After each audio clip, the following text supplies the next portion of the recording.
It was the end of the war, 1907. For nearly an entire century, we had been at war with the Confederation of Independent Nations. If I could describe the war in a single word, it would be this: hell. And more specifically, hell unleashed. The weapons used were so vile and disgusting that even speaking about them after all of this time makes me sick to my core. The men that were lost, the innocents who suffered, lost to atritely shots, or space cruisers, or soldiers going from home to home, tearing everything apart until there was nothing left. But I know why you're here. You want to know what happened that fateful day, don't you? The date was September 18th, 1907.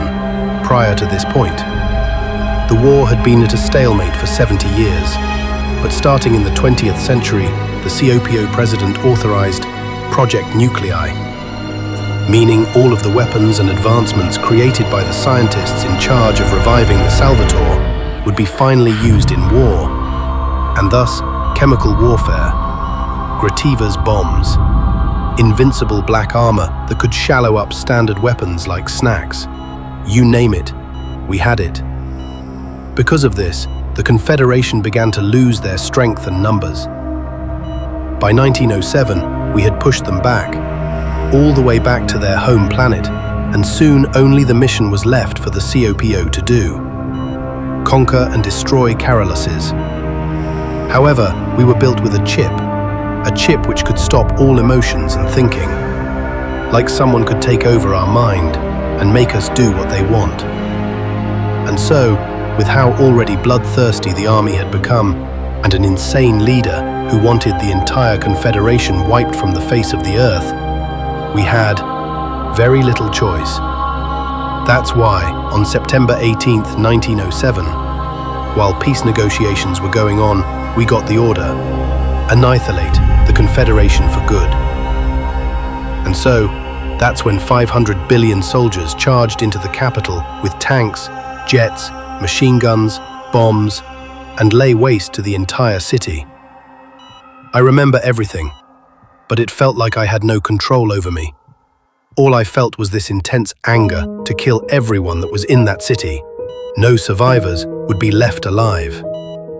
House-by-house combat became a massacre, as women, men, and children were all shot, on sight. Some of us would even put them in a tiny hole, then throw multiple grenades in there and watch their blood splatter buildings like a water balloon. Eventually, within a couple hours, the entire capital was up in a blaze, including the capital city. We would soon find out that Vito, the king of Caroluses, was killed in the bombing. It was only after the battle that we were able to think again. The president congratulated us for our acts in the war, deeming it necessary, but the things we did still haunt me in my sleep, like a demon teasing me every chance he gets. However, there were still many after the war that didn't regret what they did. But as you know, the C.O.P.O. never let the people know of the truth. They claimed that Confederation committed suicide before they would join our nation. And thanks to the fact there were no witnesses, besides 2 children, no one ever got to know the truth. And unfortunately for me, the moment I tell anyone the truth, the chip inserted into my head will soon kill me. But I'm already an old man with so much guilt down my throat that it doesn't matter. I just want to say to you, I'm so sorry for everything that happened to you.